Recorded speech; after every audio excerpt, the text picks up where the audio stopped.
اللہ رب العالمین کہتا ہے میں نے جب صحابہ کے دل میں ایمان کا بیج لگا دیا، کرہا الیکم الکفر والفسوق والعصیان، پھر میں نے کفر جیسی بوٹی، نافرمانی جیسی بوٹی، ہر طرح کی بوٹیاں میں نے جڑ سے نکال کے پھینک دی۔ نہ صحابہ کے دل میں کبھی کفر کو پنپنے دیا، نہ کبھی نافرمانی کو پنپنے دیا، صرف ایمان کا بوٹا تناور ہو کے درخت بن گیا۔ الحمدللہ حمدا کثیرا کما امر،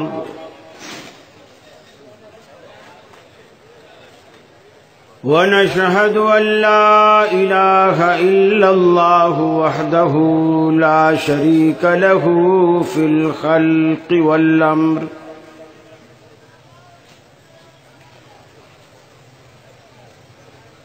ونشهد أن سيدنا وسندنا محمدا عبده ورسوله،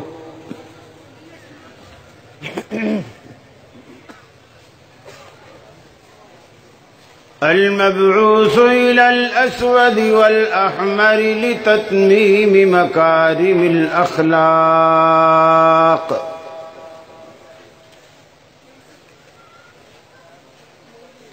لا يخلق نبي ولا رسول بعده ولا أمة بعد أمته ولا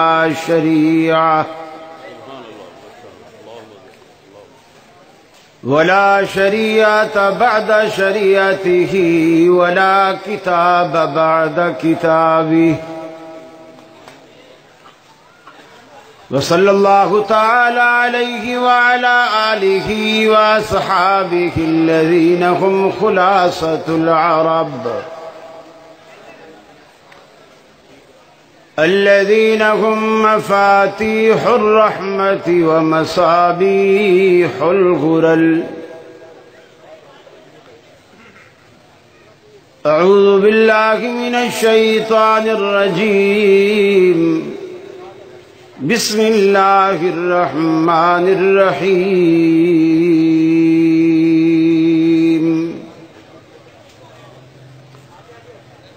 أولئك الذين امتحن الله قلوبهم للتقوى،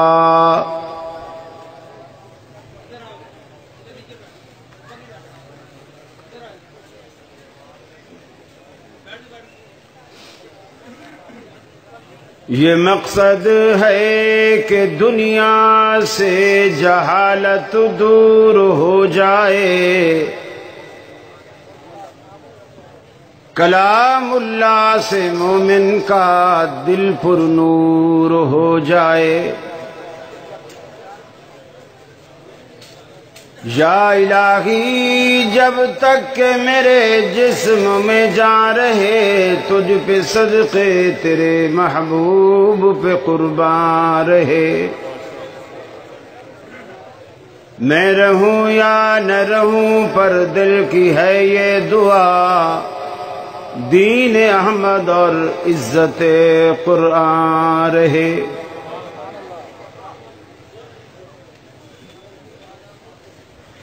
واجب الاحترام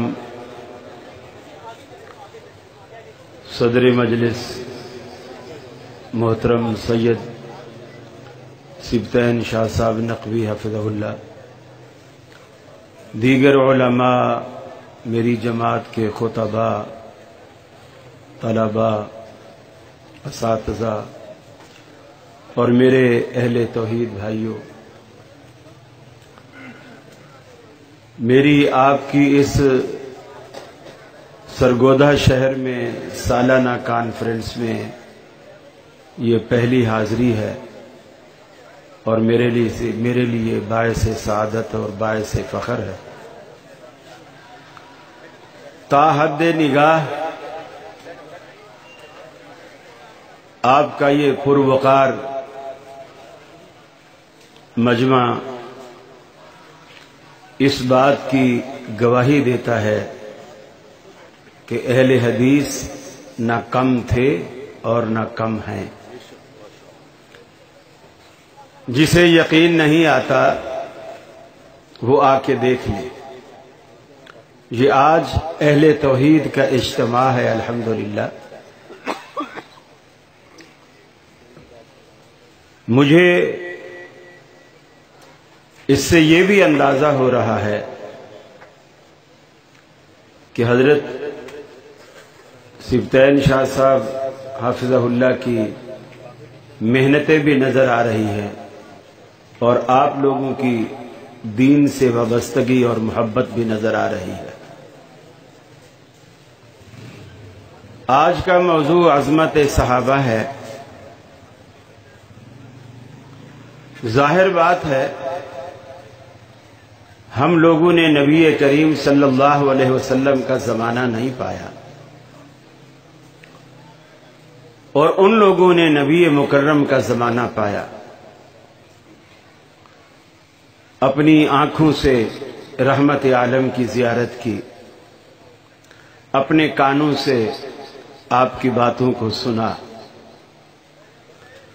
اور نہ صرف سنا بلکہ اپنی زندگیوں میں انہیں بسایا اور آگے اپنے بعد آنے والے لوگوں تک ان باتوں کو، ان افعال کو، ان سنن کو پہنچایا۔ صحابہ کی عظمت کے لیے اتنی بات بھی کافی ہے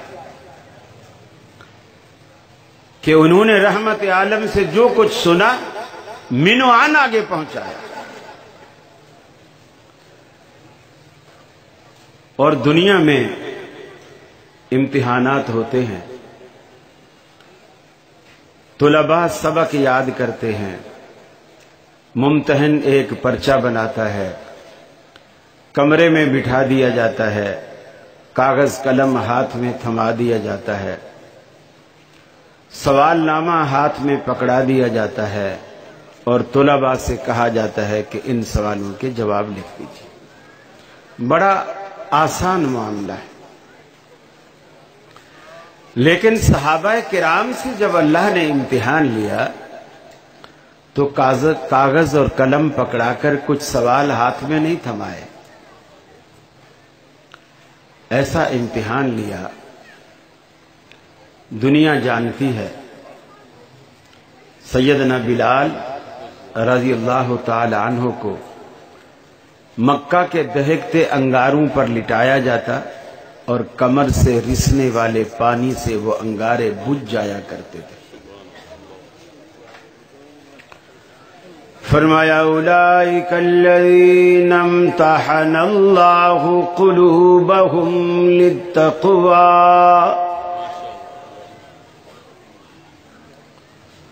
اللہ رب العالمین نے صحابہ کرام کے دلوں کا امتحان لیا۔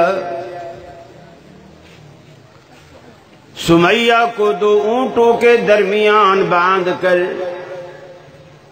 ایک ہاتھ ایک بازو ایک اونٹ کے ساتھ، دوسرا ہاتھ دوسرا بازو دوسرے اونٹ کے ساتھ، ان دونوں اونٹوں کو مخالف سمت میں دوڑا کر جسم کے 2 لخت کر دیے، 2 ٹکڑے کر دیا جسم کو۔ امتحن اللہ قلوبہم للتقوی۔ اللہ رب العالمین نے امتحان لیا۔ سیدنا خبیب رضی اللہ تعالی عنہ کو سولی پر چڑھایا۔ اللہ رب العالمین نے صحابہ کرام کا کس طرح امتحان لیا۔ ایک ایک اللہ اکبر لفظ کہنے کی صحابہ کرام کو قیمت ادا کرنی پڑتی۔ ارے مجھے اور آپ کو تو پکی پکائی کھیر مل گئی، ہم نے اسلام کو کمایا نہیں، موروثی دین ہمیں مل گیا۔ نانا مسلمان تھا، دادا مسلمان تھا، ابا مسلمان تھا، ہم مسلمان کے گھر میں پیدا ہوئے لہذا ہم بھی مسلمان۔ ایک ایک کلمے کی قیمت صحابہ کرام کو ادا کرنی پڑتی، ایک ایک جملے کی قیمت ادا کرنی پڑتی۔ جبھی صحابہ کرام کو دین کی قدر تھی، ہمیں وہ قدر نہیں۔ بن مانگے دین مل گیا، بن مانگے اسلام مل گیا، بن مانگے قرآن مل گیا۔ اللہ رب العالمین نے صحابہ کرام کو آزمائش کی چکی میں ایسا پیسا، لیکن وہ بھی بالکل کندن بن کر نکلے۔ سونے کو جس بھٹی میں مرضی ڈال دو، سونا سونا ہی رہتا ہے، کبھی رنگ نہیں بدلتا، کبھی ڈھنگ نہیں بدلتا۔ ساری کی ساری بھٹیوں سے گزرنے اور نکلنے کے بعد بھی کندن بن کر سامنے آتا ہے۔ صحابہ کرام کی زندگیوں کا بھی یہی عالم تھا۔ نبی مکرم صلی اللہ علیہ وسلم کی بات پر کٹ مرنے والے، ایک ایک بات پر عمل کرنے والے، بڑی محبت سے آپ کی باتوں کو سننے والے۔ اللہ رب العالمین بھی آپ کی لاج رکھتا، صحابہ کرام کی لاج رکھتا۔ ایک نابینا عبداللہ بن ام مکتوم رضی اللہ تعالی عنہ اللہ کے نبی کی خدمت میں حاضر ہوتے ہیں۔ آپ کے پاس سرداران قریش بیٹھے ہیں۔ نابینا آپ کی آواز کو سن کے مسجد میں داخل ہوتا ہے۔ اللہ کے حبیب نے سوچا یہ تو مسلمان ہے، یہ تو اپنا ہے، اگر سرداران قریش اس کی وجہ سے اٹھ کر چلے گئے تو میری محنت ضائع ہوگی۔ کہا عبداللہ کچھ دیر رک جاؤ، کچھ دیر ٹھہر جاؤ، ابھی تم اس محفل میں نہیں بیٹھو، چلے گئے۔ اللہ رب العالمین نے جبریل امین کو بھیجا، اے جبریل میرے پیغمبر کو، میرے حبیب کو جا کر کے بتلا دو، عبس وتولی ان جاءہ الاعمی وما یدریک لعلہ یزکی۔ اے حبیب آپ نے ماتھے پر بل ڈال لیے، تیوری چڑھا لی، اس لیے کہ آپ کی مجلس میں ایک نابینا آیا ہے۔ آپ کو کیا معلوم وہ کس جذبے، کس محبت اور کس چاہت سے آیا ہے۔ یہ اصلی بد نصیب تو آپ کا وقت برباد کرنے کے لیے آ کر کے بیٹھتے ہیں، وہ تو بڑی محبت سے آیا تھا، آپ نے کیوں منہ پھیرا؟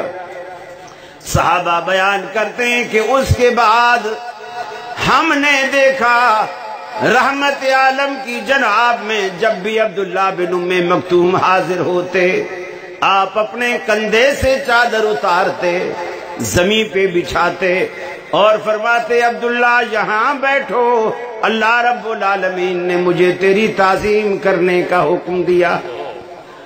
اللہ رب العالمین صحابہ کرام کی تعظیم رب العالمین بھی کرتا ہے ان کے ایمان کی وجہ سے، ان کے تقوی کی وجہ سے۔ اللہ نے جب صحابہ کرام کے دلوں کا امتحان لیا تو تقوی کے سوا ان کے دلوں میں کچھ نہیں پایا۔ اللہ رب العالمین کا ڈر ان کے اندر موجود ہے۔ ہر ایک صحابی ایک سے بڑھ کر نیکیوں کے جذبے دلوں میں سجائے، گناہوں سے بچنے کی رغبت دلوں میں رکھے ہوئے کہ ہم گناہ نہیں کریں گے، نیکیاں نہیں چھوڑیں گے، یہ جذبات دل میں لیے ساری کی ساری زندگی رحمت عالم کی خدمت میں کھپا دی۔ اللہ رب العالمین کا قرآن کہتا ہے وَلَكِنَّ اللَّهَ حَبَّبَ إِلَيْكُمُ الْإِيمَانَ۔ صحابہ کرام کی جماعت وہ جماعت ہے، ان کے دلوں میں اللہ رب العالمین نے ایمان کا بیج بویا، ایمان کا بوٹا اللہ رب العالمین نے خود لگایا۔ زَيَّنَهُ فِي قُلُوبِكُمْ، صحابہ کے دلوں میں اس بیج کو لگانے کے بعد اس کی آبیاری بھی اللہ خود کرتا رہا، اللہ رب العالمین اس کی آبیاری کرتا رہا۔ تاکہ ایمان کا پودا پنپتا رہے۔ وَكَرَّهَ إِلَيْكُمُ الْكُفْرَ وَالْفُسُوقَ وَالْعِصْيَانَ۔ جس طرح ایک تجربہ کار کسان ایک بوٹا لگانے کے بعد گوڈیاں کر کر کے اس کے آس پاس اگنے والے خضرو پودے، خضرو جھاڑیاں نکال نکال کے پھینکتا ہے تاکہ زمین کی انرجی، زمین کی قوت اس پودے کے لیے برقرار رہے جو میں نے لگائی ہے۔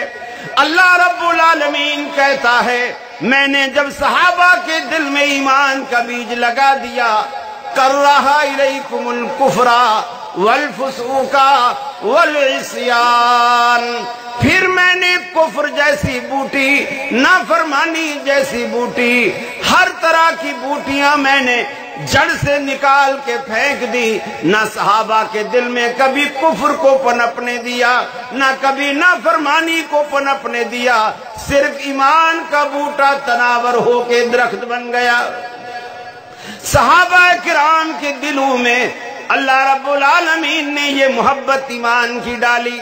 ارے ساری کی ساری کائنات آج ایمان کی تلاش میں ماری ماری پھرتی ہے، لیکن صحابہ وہ جماعت تھی جن کو ایمان تلاش کیا کرتا تھا۔ ہر پوری کی پوری کائنات میں ہر چیز کا ایک الگ برتن ہوتا ہے۔ سرمے کو آپ پلیٹوں میں نہیں رکھتے ہیں، آپ سرمے دانی میں رکھتے ہیں۔ عطر کے لیے الگ سے عطرداں ہوتے ہیں، الگ سے شیشیاں ہوتی ہیں، ان کو آپ گلاس میں یا کٹورے میں نہیں رکھتے ہیں۔ ہر چیز کا ایک الگ برتن ہے، الگ چیز ہے۔ میٹھے کے لیے بھی آپ نے الگ برتن رکھے ہوتے ہیں، سلونے کے لیے بھی آپ نے الگ رکھے ہوتے ہیں۔ یہ ایک ہمارا سلیقہ ہے۔ تو اللہ رب العالمین نے جب ایمان کو رکھنے کی بات کی تو اللہ رب العالمین نے صحابہ کے دلوں کا انتخاب کیا، صحابہ کے دلوں کا انتخاب کیا ایمان کو رکھنے کے لیے۔ اللہ رب العالمین نے ایسا بوٹا لگایا، ایسا بوٹا لگایا، اور ظاہر بات ہے جب اللہ رب العالمین کسی بندے کو منتخب کرتا ہے تو اللہ کا انتخاب کبھی غلط نہیں ہو سکتا، ہمیشہ۔ اور دیکھیں نبی کریم صلی اللہ علیہ وسلم گھر میں تشریف لائے، اما عائشہ سوال کرتی اللہ کے رسول مجھے بتلائیے کیا دنیا میں کوئی ایسا شخص بھی ہے، ایسا بھی شخص ہے دنیا میں کہ جس کے دامن میں اتنی نیکیاں ہوں جتنی آسمان کے دامن میں ستارے ہیں، جتنی آسمان کے دامن میں ستارے ہیں؟ کیا کوئی شخص ایسا ہے کہ جس کے دامن میں اتنی نیکیاں ہوں؟ آپ نے فرمایا ہاں ایسا بھی شخص ہے۔ حضرت عائشہ فرماتی ہیں جب آپ نے ہاں کہا تو میرے ذہن میں فوراً بات آئی کہ اب جب میں یہ پوچھوں گی وہ کون ہے تو آپ میرے ابا ابو بکر کا نام لیں گے، لیکن میں نے جب پوچھا کہ وہ کون ہے آپ نے فرمایا وہ عمر بن خطاب ہے، جس کے دامن میں اتنی نیکیاں ہیں جتنی آسمان کے دامن میں ستارے ہیں۔ فرماتی ہیں میں نے بڑے تعجب سے پوچھا این حسنات ابی بکر یا رسول اللہ، اللہ کے رسول میرے باپ ابو بکر کی نیکیاں کہاں گئیں؟ عمر کی اگر اتنی نیکیاں ہیں جتنی آسمان کے دامن میں ستارے ہیں تو اس کا مطلب ہے تو پھر میرے ابا کی نیکیاں تو رہی نا، کیونکہ حضرت عائشہ کی نظر میں یہ سب سے بڑا پیمانہ تھا۔ جب اتنا بڑا پیمانہ حضرت عمر کا ہے تو پھر ابو بکر کی نیکیاں تو اس کے مقابلے میں کچھ بھی نہیں۔ حیران ہو کر پوچھا اللہ کے سچے رسول میرے باپ ابو بکر کی نیکیاں کہاں گئی؟ آپ نے فرمایا عائشہ تو بھی کمال کرتی ہے، پوچھتی ہے ابو بکر کی نیکیوں کا اور پیمانہ بناتی ہے آسمان کے ستاروں کو۔ عمر کی ساری زندگی کی نیکیاں جو آسمان کے ستاروں کے برابر ہیں، وہ ساری زندگی کی نیکیاں ابو بکر کی ایک رات کا مقابلہ بھی نہیں کر سکتی، ابو بکر کی ایک رات کا مقابلہ بھی نہیں کر سکتی۔ نبی مکرم صلی اللہ علیہ وسلم نے ایک موقع پہ فرمایا، آپ نے فرمایا میں نے خواب میں دیکھا کچھ لوگوں نے یہاں تک کرتا پہنا ہوا ہے، کچھ لوگوں نے یہاں تک، کچھ لوگوں نے پنڈلی تک، اور عمر نے اتنا لمبا کرتا پہنا ہوا ہے کہ وہ پورا زمین تک لٹکا ہوا ہے۔ صحابہ نے عرض کی یا رسول اللہ صلی اللہ علیہ وسلم آپ اس کی کیا تعبیر فرماتے ہیں؟ آپ نے ارشاد فرمایا یہ عمر کا علم ہے جس نے سر سے لے کر پاؤں تک عمر کو پورے کا پورا ڈھانپ رکھا ہے۔ ازواج مطہرات کہتی ہیں کہ بسا اوقات ایسا بھی ہوتا قرآن اترتا ہمارے گھر میں تھا لیکن اترتا عمر کی مرضی کے مطابق تھا۔ عمر کسی چیز کو پسند کر لیتے، اللہ کے حبیب کو مشورہ دیتے، اللہ رب العالمین کو وہ مشورہ پسند آتا، اللہ رب العالمین جبریل کو بھیج کر انہیں قرآن کی زینت بنا دیتا اور اس احکام کو حضرت عمر کی مرضی اور رائے کے مطابق اتار دیتا۔ نبی مکرم صلی اللہ علیہ وسلم نے صحابہ کرام کے بارے میں یہ بھی فرمایا اللہ اللہ فی اصحابی، میرے صحابہ کے بارے میں اللہ سے ڈرو، ان کے بارے میں بدگمانی نہ کرو۔ ان کے کتنے لوگ ہیں دنیا میں جو صحابہ کرام کے بارے میں بدگمانی اور بدزبانی سے کام لیتے ہیں، بدزبانی کرتے ہیں ان کے بارے میں۔ یہ ابھی تھوڑا ہی عرصہ گزرا ہے، ایک مخصوص ایام ہیں، مخصوص دن ہیں، محرم کی پہلی سے لے کر 10 تک وہ تبرے صحابہ کرام پر کیے جاتے ہیں۔ اللہ کی پناہ خدا ان لوگوں کو غارت کرے۔ اور میں تو کہتا ہوں اکثر ہمارے اہل حدیث علماء بڑی دھواں دھار تقریریں کر کے یہ کہہ رہے ہوتے ہیں یہ پیٹنا حرام ہے اور یہ اللہ کے حبیب نے فرمایا ہے من لطم الخدود وشق الجیوب ودعا بدعوى الجاہلیہ، کہ جو شخص گریباں پھاڑے اور منہ پہ تھپڑ مارے اور جاہلوں کی طرح آوازیں نکالے وہ ہم میں سے نہیں ہے، لہٰذا یہ پیٹنا حرام ہے، سینہ کو بھی حرام ہے، یہ حرام۔ ٹھیک ہے حرام، اللہ کے رسول کا فرمان اپنی جگہ اٹل ہے، ہمیں اس سے کوئی اختلاف نہیں، آپ نے جو فرمایا بالکل سچ فرمایا۔ لیکن میں یہ کہتا ہوں آپ کیوں روکتے ہو؟ آپ کیوں روکتے ہو کہ نہ پیٹو؟ میں تو کہتا ہوں جس سینے میں صدیق و عمر کی محبت نہ ہو ان سینوں کو سدا پیٹتے ہی رہنا چاہیے، ساری زندگی پٹنے دو ان کو، ان کی سزا یہی ہے اللہ رب العالمین نے دنیا میں رکھ دی ہے۔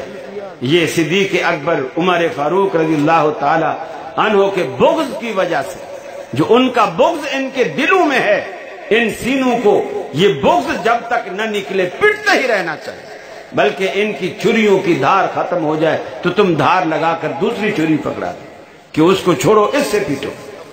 اللہ رب العالمین نے ان کو یہ سزائیں دی۔ صحابہ کرام کا ایمان اتنا مثالی تھا کہ اللہ رب العالمین نے اس کو معیار بنا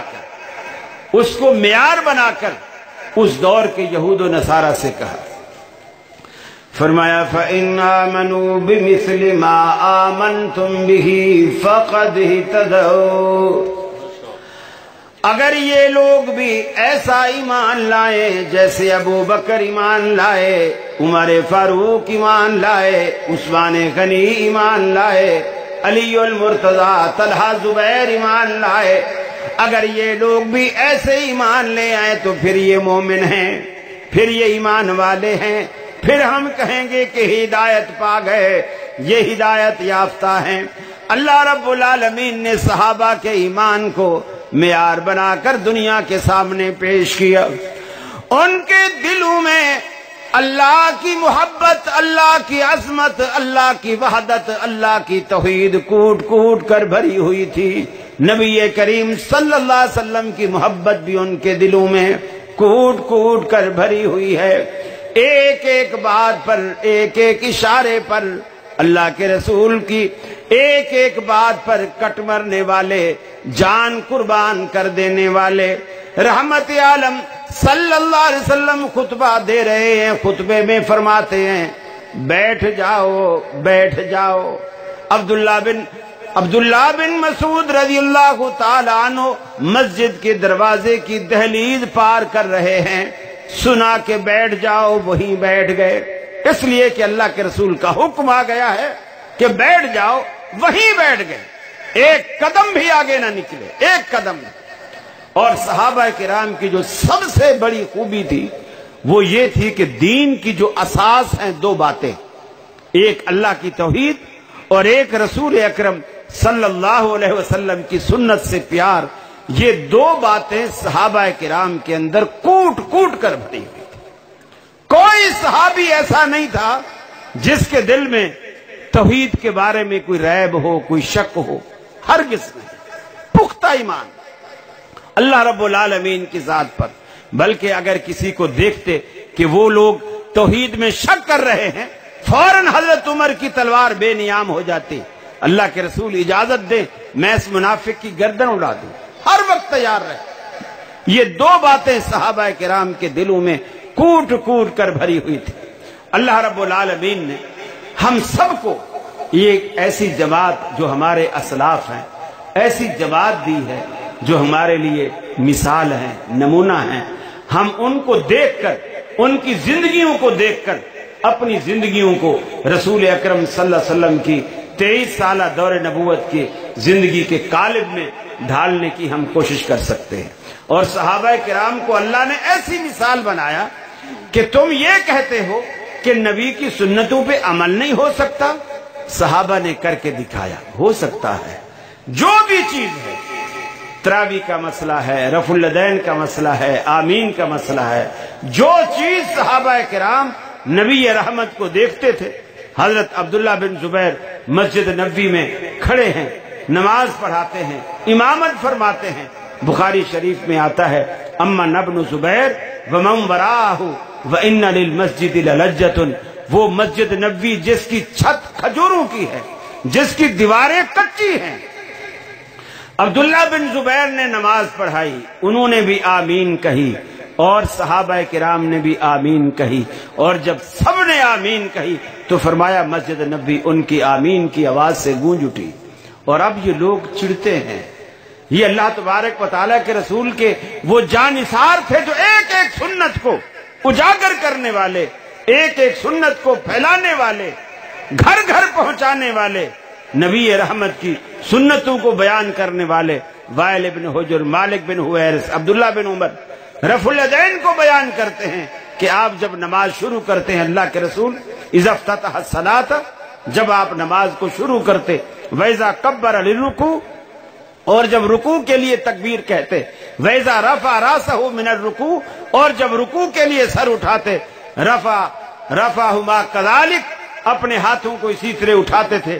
بعض روایات میں حذو منکب ہے، بعض روایت میں حذو شہمت اوزن ہے، کانوں کی روح کے برابر تک اٹھاتے تھے۔ اب یہ صحابہ بیان کرتے ہیں۔ پھر یہ بھی کہا کہ تیسری مرتبہ اذا قام من الرکعتین رفع یدیہ، جب آپ 2 رکعتوں کے بعد کھڑے ہوتے تیسری رکعت کے لیے، جب بھی آپ ایسا کرتے۔ صحابہ کرام نبی کی پوری زندگی کو محفوظ کیے ہوئے ہیں، ایک ایک ادا محفوظ کیے ہوئے ہیں کہ آپ نماز کیسے شروع کرتے، ہاتھ کیسے باندھتے، وضع یدہ الیمنی علی یدہ الیسری علی صدرہ، آپ دایاں ہاتھ بائیں کے اوپر رکھتے، پھر دونوں کو پکڑ کر آپ سینے پر رکھتے۔ اور ویسے بھی دیکھا جائے کسی کی محبت اور یاد کا مرکز، سرگودا والو دیانتداری سے بتاؤ، دل ہوتا ہے یا پیٹ ہوتا ہے؟ ذرا بولے، دل ہوتا ہے۔ اور کراچی والوں کا دل تو سینے میں ہے، سرگودے والوں کا آپ بتا دیجیے۔ کسی کا دل پیٹ میں ہوتا ہے نہیں، اور اللہ کو پیٹ تھام کر یاد کرنے سے دل تھام کر یاد کرنا بہتر ہے۔ دل تھام کر اللہ رب العالمین کو یاد کیا جانا چاہیے، پیٹ تھام کر تو سبھی یاد کرتے ہیں۔ ہم دفتر جاتے ہیں، آفس جاتے ہیں، فیکٹری جاتے ہیں، کھیت میں جاتے ہیں، زمین میں جاتے ہیں، جہاں بھی جاتے ہیں پیٹ کے لیے جاتے ہیں۔ اب مسجد میں آیا ہے 10 منٹ، 12 منٹ، 15 منٹ، 20 منٹ کے لیے، اب تو پیٹ کو چھوڑ دے، وہی سب کے پیٹ بھرنے والا ہے، انشاءاللہ آپ کے بھی پیٹ بھرے گا۔ تو صحابہ کرام نے نبی مکرم کی ایک ایک سنت کو زندہ رکھا، ایک ایک سنت کو۔ یہ صحابہ کرام کی عظمت ہے، کسی چیز کو معمولی نہیں جانا۔ حتیٰ کہ عبداللہ بن عمر رضی اللہ تعالی عنہ سفر میں جاتے ہیں، اور سفر میں جاتے جاتے راستے میں کوئی ایسی جگہ آتی ہے جہاں اللہ کے رسول کچھ دیر ٹھہرے تھے، کچھ دیر بیٹھے تھے،